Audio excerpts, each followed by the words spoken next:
GBS.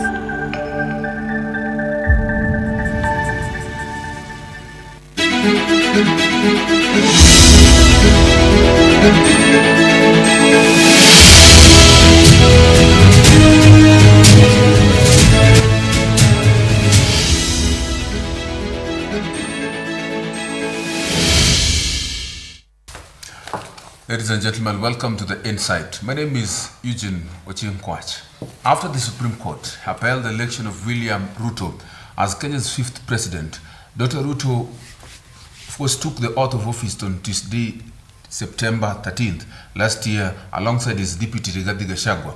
Before the election in the August 9th polls, the two men who have been steering Kenya for the past 1 year and who will continue for the next 4 years, at least, had laid out a raft of promises under the Kenya Kwanza Lands 5-point manifesto. Among the top issues Dr. Ruto and Mr. Gachagua vowed to tackle were economic recovery, reforms in the public healthcare system, and what they called an end to state capture. The manifesto proposed reforms in agriculture, micro, small and medium enterprises, MSMEs, economy, housing and settlement, healthcare and the digital superhighway, and creative economy. In the 1 year that Dr. Ruto has been in office, what has he done? What has he not done? And to what effect do they have on not only his political future, but to the political nemesis future? Or how is the President Ruto's ruling shaping the country's political structure? These, amongst many other questions, are going to be some of the key issues that we're going to look into in this conversation that we're going to have and we're having tonight. And of course, we don't always do this alone. I don't do this alone. In this, The Insight, it's a conversation where a deliberate conversation, an intentional one, that is meant to educate and enlighten you on issues that actually are very important to you. And on this case, we are going to look to President Ruto's scorecard generally, the hits and misses of the hustler. And we understand and know particularly so well, vastly, how the president got into power through the hustler narrative, that he was going to actually going to uplift the poor, going to uplift those people who are from the bottom to up, using the bottom-up economic model.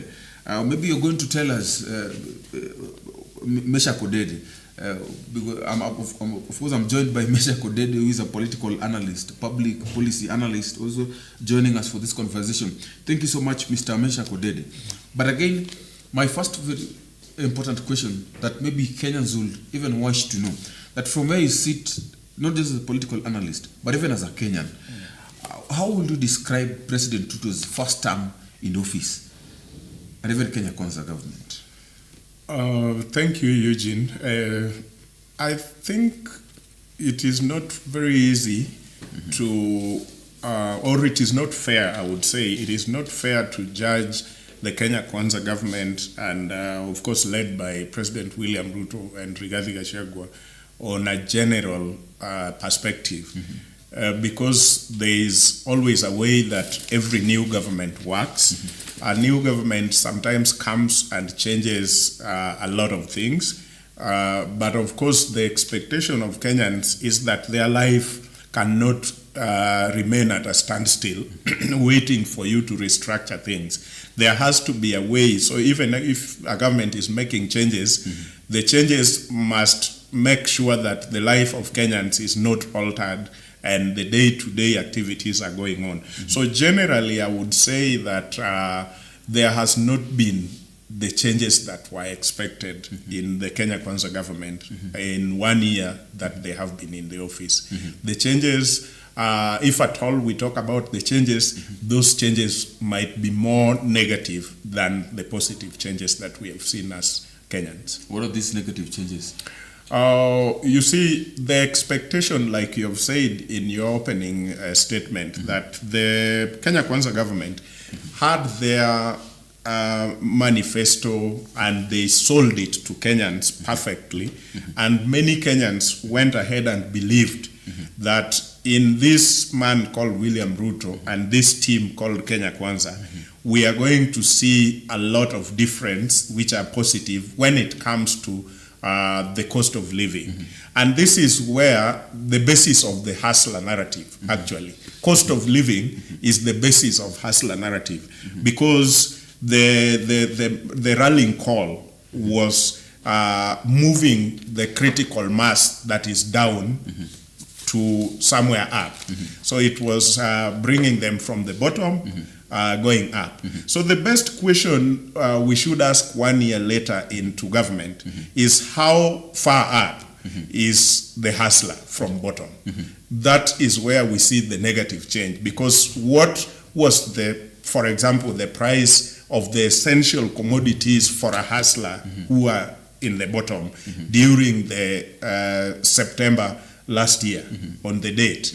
And what is the difference now? You will realize that actually most of those commodities have increased in terms of pricing. But the hustlers, have they gotten more income from whatever? Are employments happening more than that time? No, you will realize that unemployment is growing, but cost of living is also going up. So that is the kind of negative changes that we are talking about. If hustlers were not employed then, are they now well employed?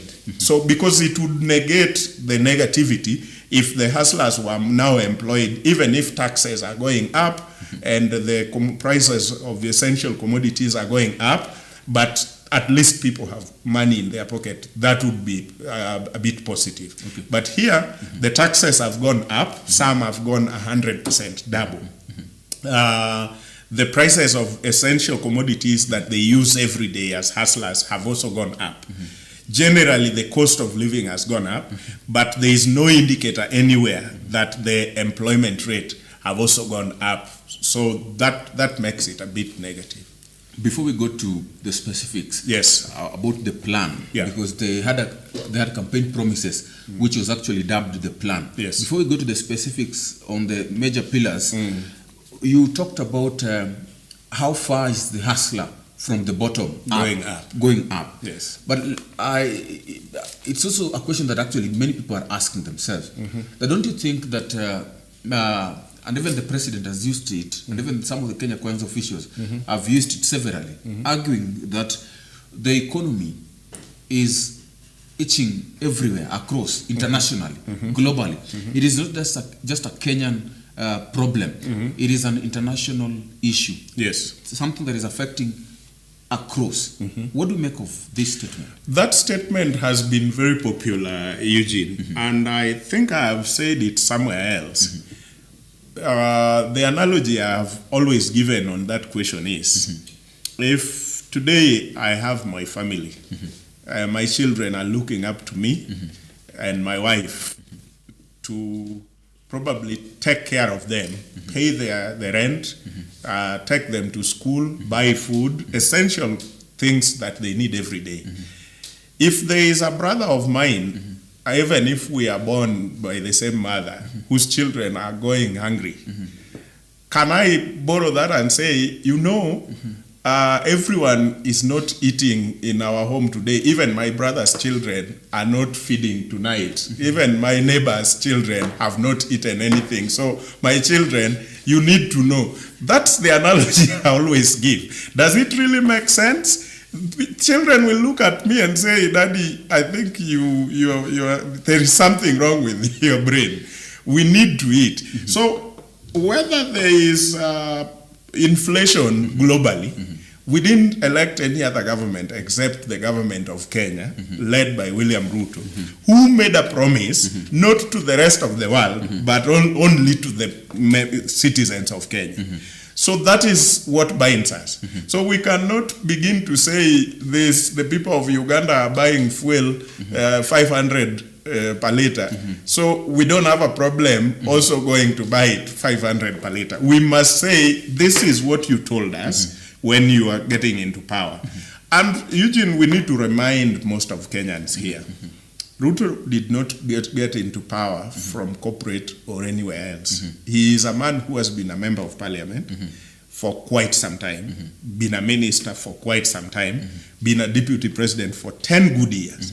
So if he told Kenyans that I know where the problem is and I am going to fix, this is the reason why Kenyans went for him, if at all Kenyan went for him. I know there are part of the country who still are not sure and do not want to accept that, yes, he won. So that one is not our discussion today. Whether he won literal or not, we are past that. So right now, we assume, because he is in power, so we all assume that he won elections and Kenyans went for him. So why did Kenyans go for him? Because Kenyans considered his being in government and being in politics, and cumulatively Kenyans thought, if a man like this tells you he knows where the problem is, he knows indeed he is going to fix. So that is why we cannot run away today, because like what you have just asked me there before, if we take the narrative and buy it fully that the rest of the world are also in this problem, then we are simply undermining, or like William Ruto says, mambo ni mawili. It's either he didn't know anything when he was coming into this, or he knew, but he lied to Kenyans. Because when I am campaigning, for example, I don't know which area is this. This must be Roysambu constituency. If I, for example, just as an example, campaign for the seat for Roysambu constituency, I need to tell people that there is something wrong with the man or woman who is sitting in this seat now, and he has messed here and here, and I am going to fix it this way and that way. So when they go to the ballot, they prefer me because I am able to fix the messes that are there. So we want to imagine that these prices of commodities that are said to be high globally, a man who seeks to be a president of a country would not be in a position not to know the global trends of trade and all that, and how they affect a country where he wants to be a president. So it is either mambo ni mawili. Either William Ruto was completely out of touch with what is going on, even though he was looking for a big office as the president. Or he knew all this, but he lied to Kenyans that he knows how to fix it. Kumbe he didn't know. Okay. Those are the only options. So you're saying either the president was lying to the people, or he underrated the or situation. He completely did not know what he was getting. Did not get, but generally what I get from what you're saying is that there's an issue with the leadership of Kenya Kwanza, or leadership generally of the government. Yes. And this actually begs the question that because other people have been made to believe that this is a global trend. When you talk about inflation, it is affecting everywhere, France or whatever, which so many countries. Yes. What are these particular issues that can show that if there was change in the leadership, or a better leadership, then things would have been better? You see, when you know this is affecting the rest of the world, then you might act locally according to what the need of your people are. And so this is pushing me to accept that the former president, Uhuru Kenyatta, knew that this was a global trend. And Mark, Eugene, you might want to remember, and I think you have those clips somewhere in your archives, where he clearly told Kenyans that Uhuru should stop talking about the war in Ukraine and those other things. This thing is about the cartels in the Ministry of Energy. That clip has been running around today a lot in the social media. What does that tell you? That he either lied to Kenyans that he knew where the problem was, kumbe he didn't know. Because if it was about cartels like he claimed, it was about cartels in the Ministry of Energy docket, and Uhuru should stop covering all this with the war in Ukraine. Then today, 1 year later, he should be telling Kenyans how many cartels has he thrown out of the Ministry of Energy and what has been the effect on the prices. So the issue of this is a global thing does not arise. Because if it was a global, then we are backing Uhuru Kenyatta's action, where Uhuru knew this was a global thing, and so for Kenyans, I am putting in subsidy to cushion the hustler from feeling the heat that is a global heat. Then we would be accepting that Uhuru is the one who knew that this was a global trend and William Ruto didn't know. So mambo still ni mawili. Either William knew it was, but he lied to Kenyans, or he didn't know completely. And so that would be woo and to us as Kenyans, because we chose a man who did not know the job he was going to do. Okay, there's also, I want us to go to the specifics. Yeah. And that is what we talked about, the campaign promises of the president, the Kenya Kwanza government. But when the president actually was campaigning, the promises that were pro the poor under blueprint dubbed the plan, which was a transformative agenda based on 6 major pillars. Among the top issues, Dr. Ruto and Rigathi Gachagua vowed to tackle were economic recovery, reforms in the public healthcare system that were, and also end the state capture. Let us begin from just that. The healthcare, and of course agriculture, and then the state capture. How has the progress been? Let's start with these three. The healthcare. You see, the healthcare, for a common man to understand, there could be some progress that are being made, maybe at the policy level. But you see, in politics, and for a common man, they do not care about policies much. Policies for the elites, the me and you going up. But for the common man, the hustler. So we speak on behalf of the hustlers, because the hustlers are the ones who has put us in this mess of a government. So hustlers just want to know that if they used to go to the hospital, the nearby health center, and they were finding there are no drugs, is there a difference 1 year later? Do they go now and find drugs in that hospital? If there is none, it doesn't matter how many policies you are coming up with. They don't care.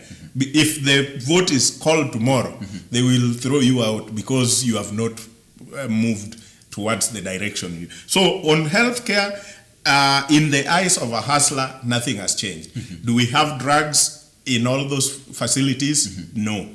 It remains the same.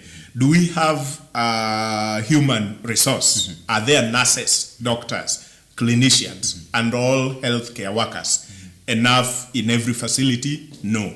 Actually, doctors are planning some strike again. So on healthcare, those are the two key things that a hustler would look at. But if we put hustlers aside and we take the elite, then we would now usher in the argument of we are coming up with this policy, like now the Ministry of Health.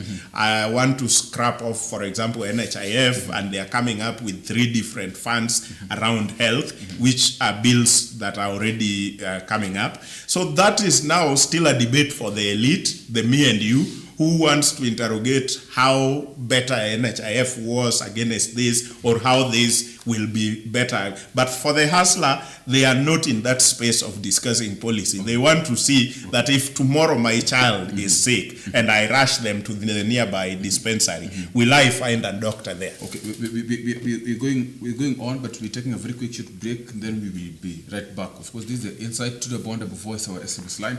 At GBS TV Africa, you get to converse with us. That is where you get us in our socials.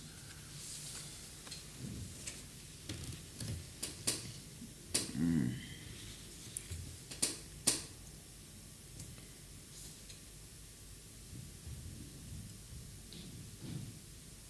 we are having a very controversial topic we need to talk about. A relationship is like a career.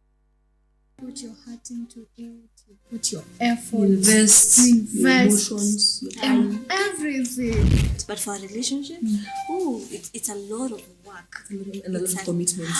Wow, the struggle that comes with it.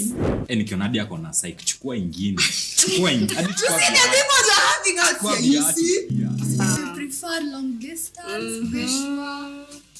Umesikia hiyo maneno? Chezo. Aje sasa. Long distance. Aje sasa. So nyi wasichana kitu niliona, mnapendanga attention sana. Attention seekers. I'm just a girlfriend. I'm not a mother. I'm not your wife. Then again, you go with it. Wakianza kunipiga, who am I to protect myself?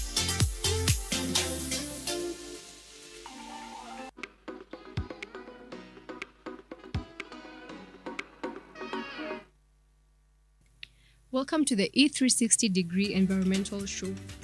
Embark on a journey of discovery as we unveil the intricate dance between nature and humanity. Our mission? To explore the impact of pollution on wildlife, ecosystems, and the well-being of people.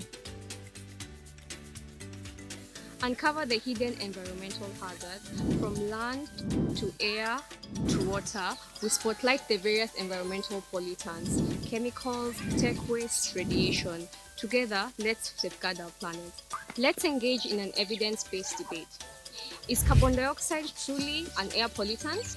Is carbon dioxide causing global warming? Is carbon dioxide triggering extreme weather events? Let's untangle the threads of perception and reality. From ancient wisdom to modern innovation, witness remarkable conservation practices, ecosystem revival, waste management triumphs, and other pollution control solutions. Together, we pave the path to protecting our environment and our well-being. Stay ahead with our environmental event calendar. Delve deeper into our discussions with evidence-based resources. Empower yourself with knowledge and join the movement for a cleaner, safer environment. Tune in to the E360 Environmental Show for a panoramic view of the world's opportunities and challenges. Let's nurture our planet's harmony and shape a brighter future.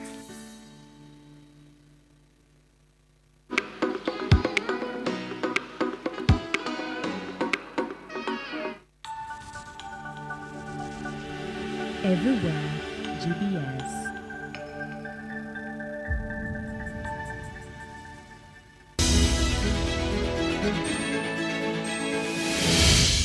Thank you so much and welcome back to this live broadcast. Of course, we are still continuing with this conversation here on the Insight. And Mesha Kodede, we are having this conversation on actually the scorecard of Ruto, of President Ruto, and of course the Kenya Kwanza government.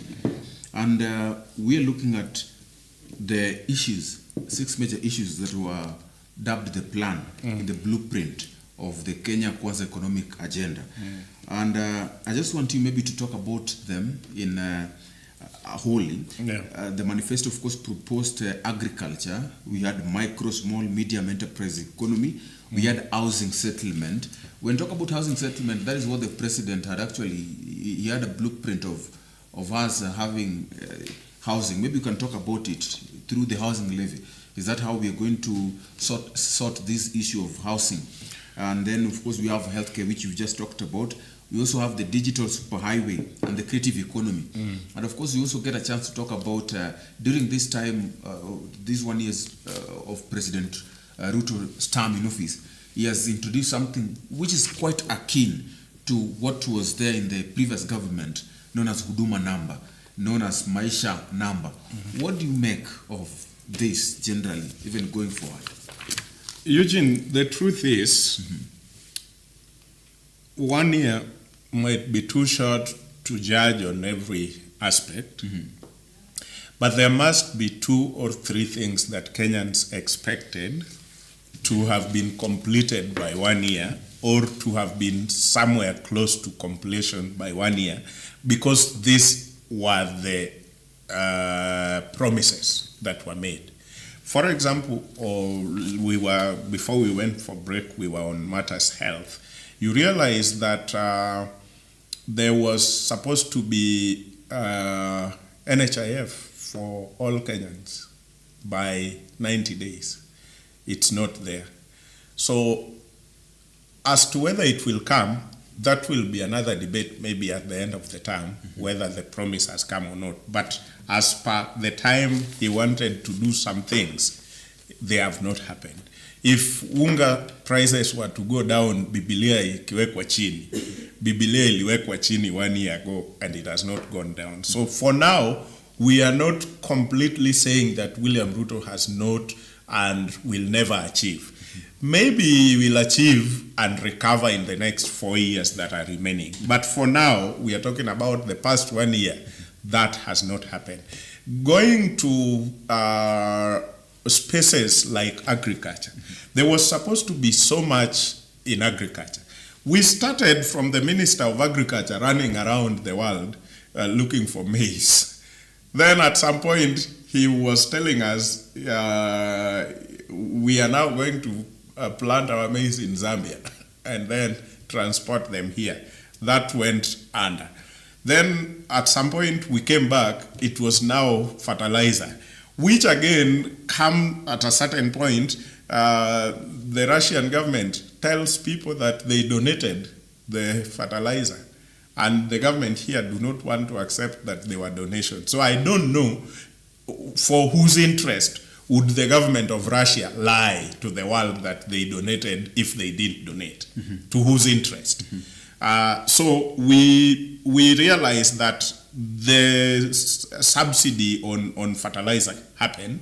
It was sold in a lower price than before, and congratulations to the government for that. But what was the end game? The end game was to give us bumper harvest, and then after the bumper harvest, we needed to end up with 2 kg of maize flour in the shop at a lower rate than it was.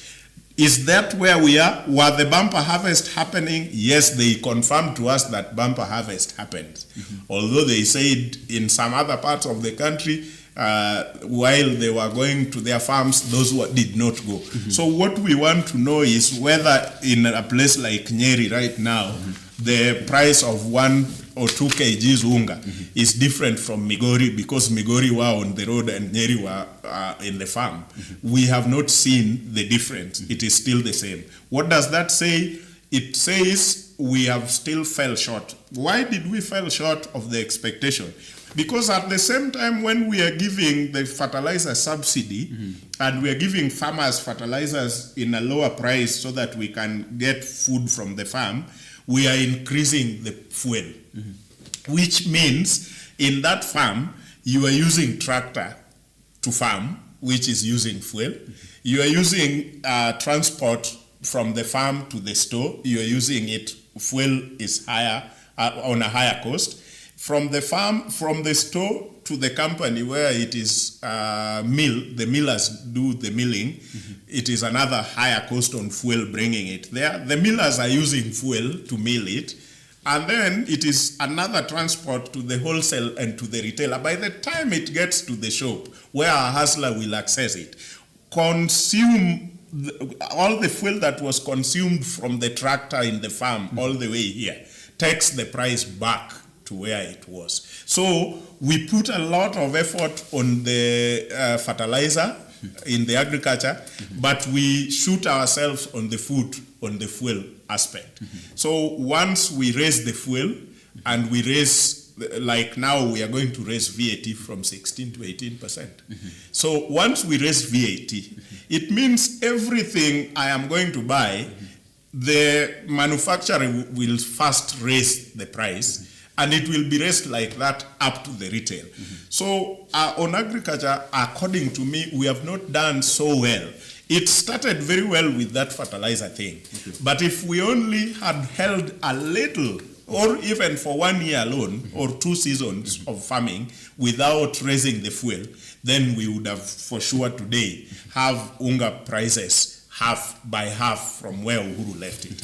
Going to digital superhighway, I have seen Waziri Eliud going to different places, launching the Wi-Fi and all that.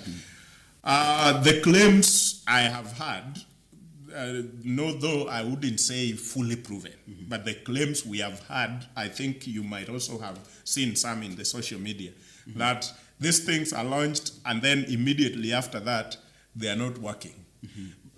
We need to know that if the digital superhighway has been done or the Wi-Fi has been launched in these places, we need some data to back up the claims. How many young people, for example, have already used this, and how has it benefited these young people in terms of economic gainful opportunities? Then we have the Hustlers Fund.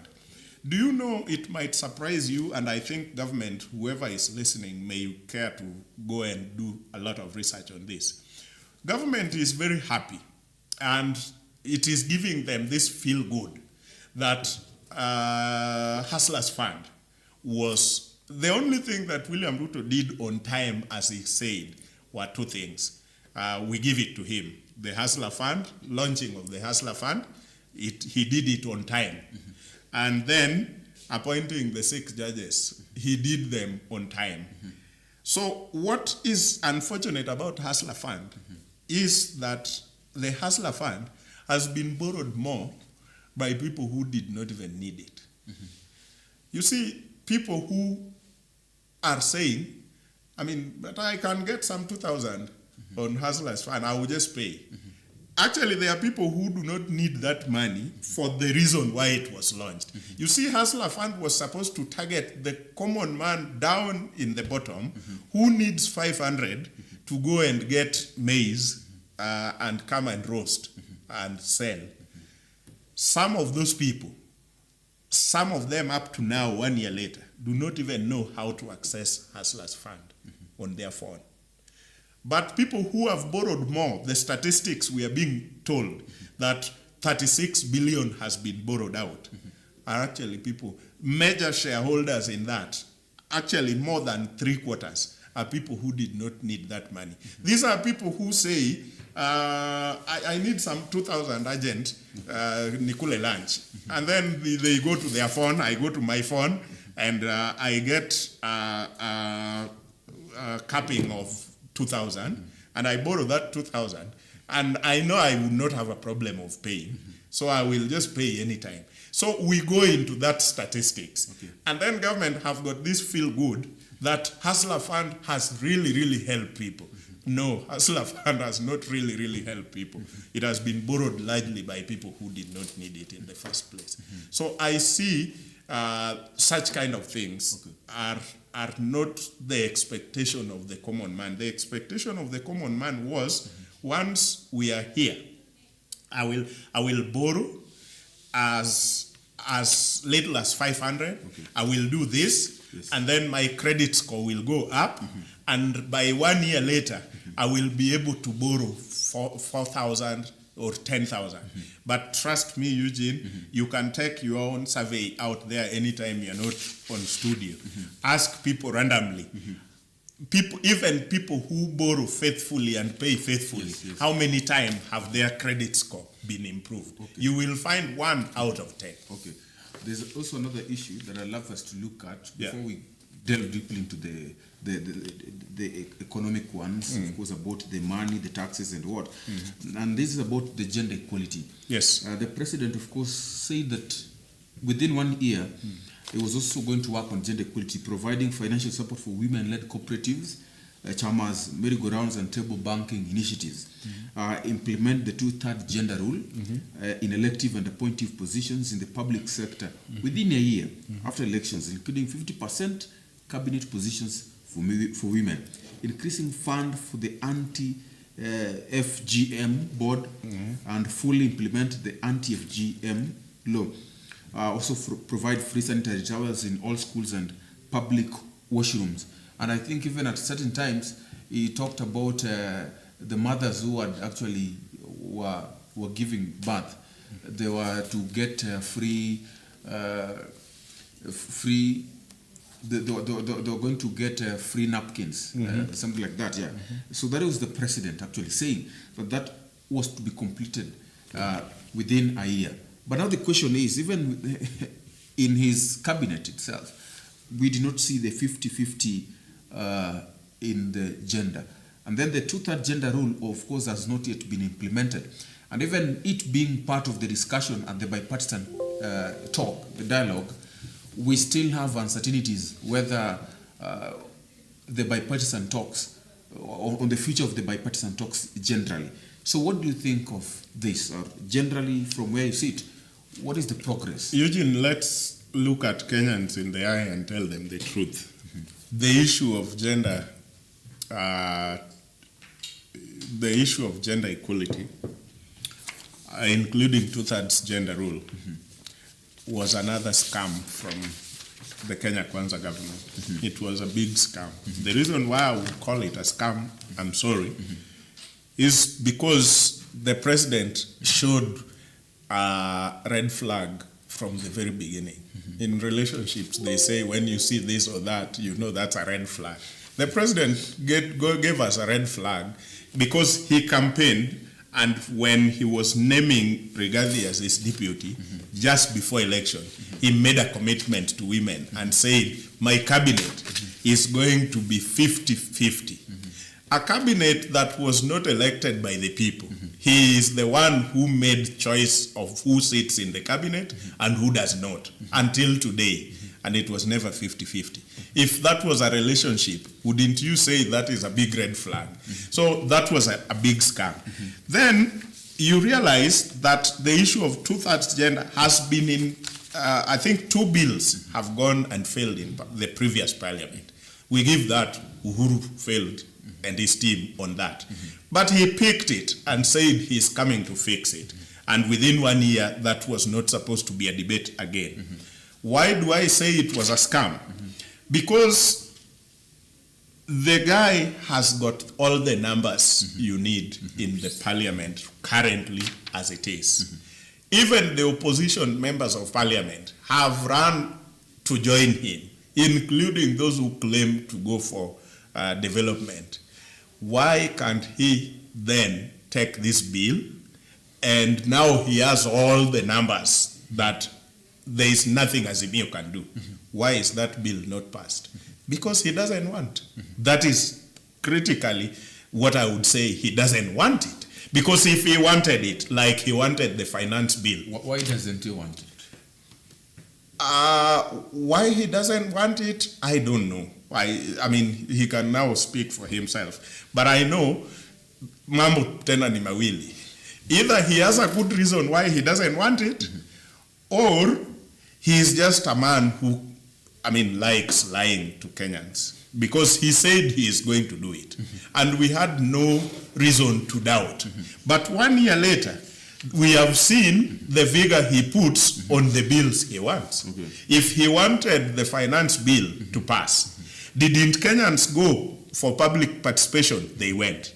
Didn't 60 to 70, almost to 80% of those who appeared, including professional bodies, said no to this finance bill? They said. But what happened in the House? He mobilized the numbers. He mobilized, including opposition members of parliament, to vote this finance bill. Didn't it pass? Yes, it passed. So that means it is about priority and interest. If he has interest on something, it will pass. Because numbers tells, he controls now, including opposition members of parliament, some. So that means I can blatantly say the president does not want anything to do with this gender thing. If he wanted it, tomorrow it will be passed. He has all the MPs who are claiming to be looking for Maendeleo in State House from opposition, and he has his own side. Put them together, it's enough to pass that bill.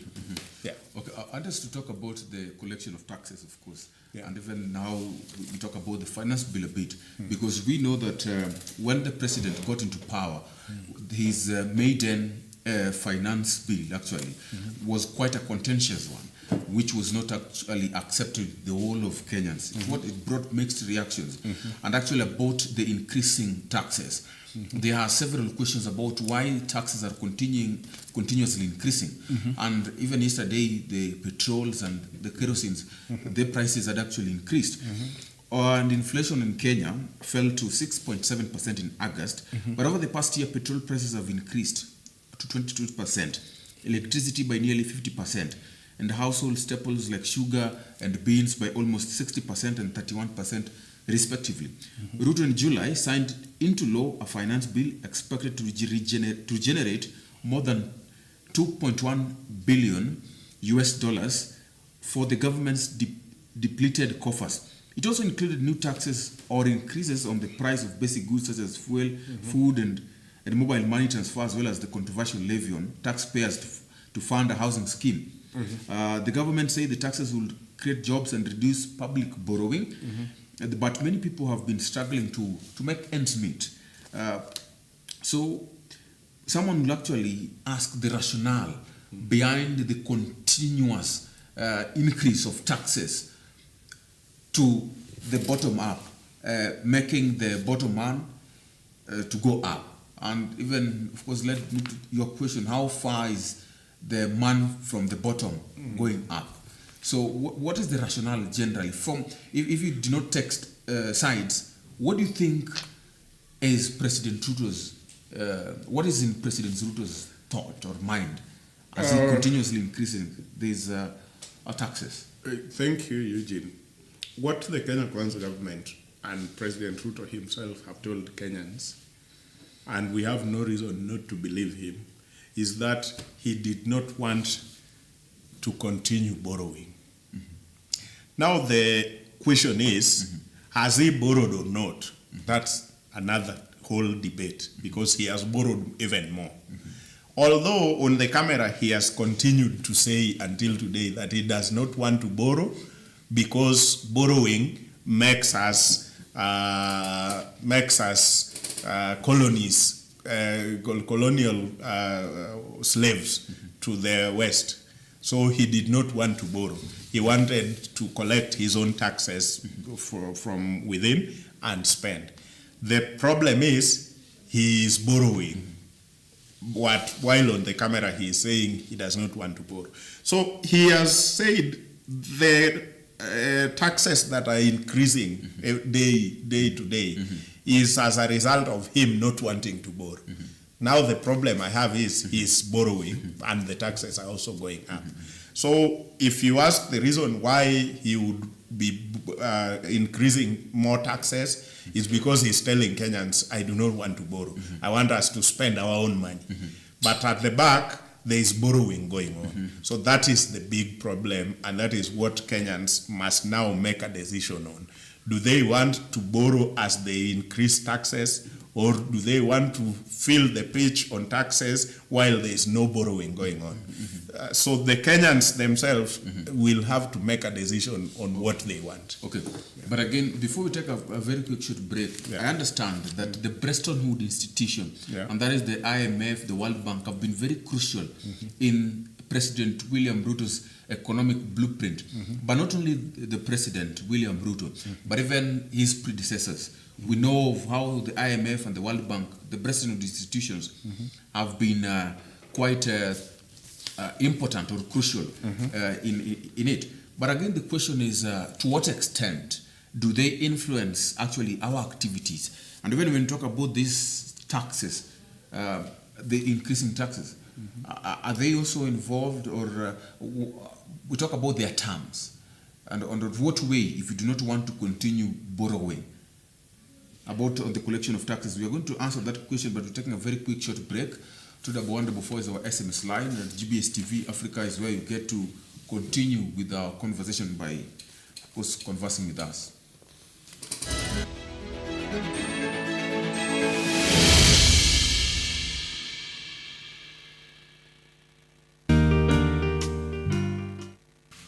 Very exciting to have had a moment to talk about matters of education, educants, and my own life. We go for education, or we access education so that we overcome ignorance, acquire knowledge, and then we can start looking at life differently. Most of the students, they are influenced to do courses that the parents wanted them to do.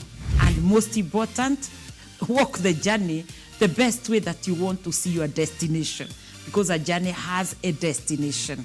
And as we keep moving on, just keep remembering what one quoted and said: wise people will learn from other people's mistakes, fools will repeat other people's mistakes, idiots will repeat their own mistakes. So making a mistake happens in this journey, but repeating is where the problem is.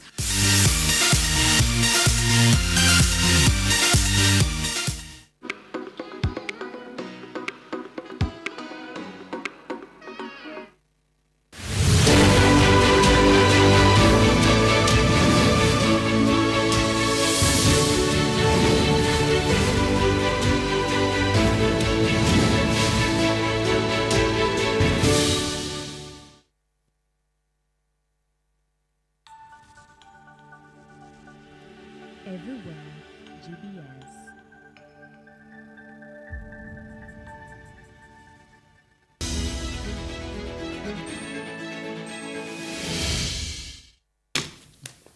Yes, a quick comment. Thank you so much and welcome back to this live broadcast. Maybe a quick comment on the Bretton Woods institutions, generally their involvement in Kenya's, but not just Kenya. We understand that even in the whole of Africa, they have been supporting most countries. What do you make of their continuous involvement in Africa's economic blueprint, and even going forward, understanding that even the president himself has said that by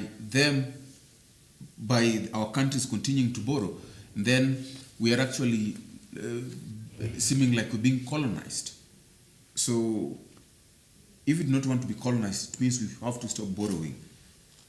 But how is it possible for us to be independent? You see, we have had a lot of conversation around the global south versus global north on matters economic integration of Africa versus independence, political independence and all that. I think up to now, what I would term the global north or the west, as people know, they don't have the interest of Africa at heart. Everything that comes from the west is because the west are looking for something else that probably we don't know, or we know, but we don't consider important, so we are willing to give. Okay. So the IMF, the World Bank, and all those are institutions that are led by the West. Their policies and everything around them is pro the West. Okay. There is no IMF with a pro-Africa policy or pro-global South policy. There is no World Bank of that nature. Okay, that is a conversation maybe for another time. Yes. Then. But even as we continue into Ruto's one-year term, there is actually one thing that is quite conspicuous, and that is his unending contest with the opposition. And right now, of course, we are seeing certain number of members of parliament have actually left ODM and have joined the Kenya Kwanza government. But about this question about how President William Ruto has actually dealt with the opposition, you see, we have from even conspicuously delaying talks with Azimio, or even sponsoring the infights and squabbles within the Azimio, because we're now seeing those in ODM, the letters being sent, yes, and that is happening. What do you think of this generally, how the president has dealt with the opposition? Because it's quite different even from how the other predecessors had related with the opposition. We see even Kibaki, when things went rough, when things went haywire, then they called for a ceasefire, and actually there was a handshake. Also in 2018, the same, there's a handshake between President Uhuru Kenyatta and Raila Odinga. We seem to have a president who does not give a name on who Raila is. I don't think so. What I know with William Ruto is he is obsessed with this narrative that he can do different from the rest of the other ones. But the truth is, he can't do different, because just the other day, the country was almost at a standstill and nothing much could go on. Even though we could put on a lot of PR and say, the work is going on as usual, everything is going on, there is no handshake, but we both know the truth that nothing was going on.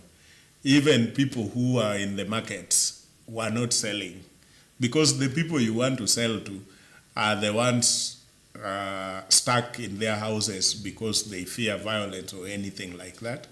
So this is just something that William Ruto has used to paint himself as different, but he's not. If he is different, what are people doing at Bomas? People would not be at Bomas at all, but people are at Bomas, members of his party and the other side. So I think what he has managed to do most in the past 1 year is politics. And I think his politics is a bit more selfish to Kenyans than the other, because again, we hear the narratives of there was handshake in 2017, 2018, and all that. But how the handshake came about is what people do not talk about. We went for an election. Raila and his team claimed that this election was not conducted according to the law. And the courts confirmed that. Mm-hmm. Okay. So when the courts confirmed that, the narrative now is he went into the government through backdoor. That is not the case. The courts confirmed the Supreme Court and nullified the election. Okay. The repeat election, Raila did not run it. Okay. So there is no way you would say he was alishindwa and then he joined. I think they are even rooting it back to 1997, talking about who, even with Moi. With Moi, it is Kibaki who claimed to have won. And Kibaki is the one who went to court. Raila joined Moi. So if there is some facts that we are missing are all those. But come to this particular bit. The opposition may have less and less numbers of members of parliament going forward, because one thing you touched on, the president promised people the independence of police, judiciary, and all that. I don't think we are. There is one paper today which says the Supreme Court, the Chief Justice is already crying. I think you might have seen the paper, that the independence of judiciary is at stake. Because you and I were here, 1 year down the line, all the corruption cases touching on high-flying individuals have all been withdrawn. How is it possible that all these people, their cases were withdrawn because it was claimed by the other side that these were politically instigated? If, for example, the cabinet secretary for public service, Madam Honorable Aisha, had a case, criminal case, about the man who was shot in his own home in Kilifi, was that politically instigated? Because the man is still dead until today. So unless someone is saying Aisha Jumwa did not go to that home and she did not accompany herself with his security team, who at the end of the day shot the man and the man died, unless somebody wants to claim that that was a whole lie, Aisha Jumwa was not seen in that home. So we have seen all those cases, including Honorable Didimas Baraza's gunshot shooting. We saw all those cases removed. So this is the man promising independence of judiciary. We highly doubt. Mm-hmm. So I think going forward, we will see more members of parliament from the opposition. Who knows that if they stick to the opposition tones, and they have issues around corruption or any other, or even criminal, they are likely to get into the wrong corner. So such kind of people will sway slowly to the side of government so that nobody follows their cases. Okay, as we come to the end of this conversation, yeah, I also want us to talk about Ruto on the international stage. In September 2022, just to give a few of the instances where Ruto has been on the international stage. September 2022, Ruto sent his predecessor, Uhuru Kenyatta, as a peace envoy to Ethiopia to oversee the monitoring of a peace deal. November 22, he sent 900 troops to the DRC Congo to join regional force tasked with trying to calm deadly tension fueled by armed groups. In April 2023, Ruto offered to mediate between warring sides in Sudan to help restore peace in the country. August 2023, Kenya offered to dispatch police officers to Haiti to help police fight escalating gang warfare.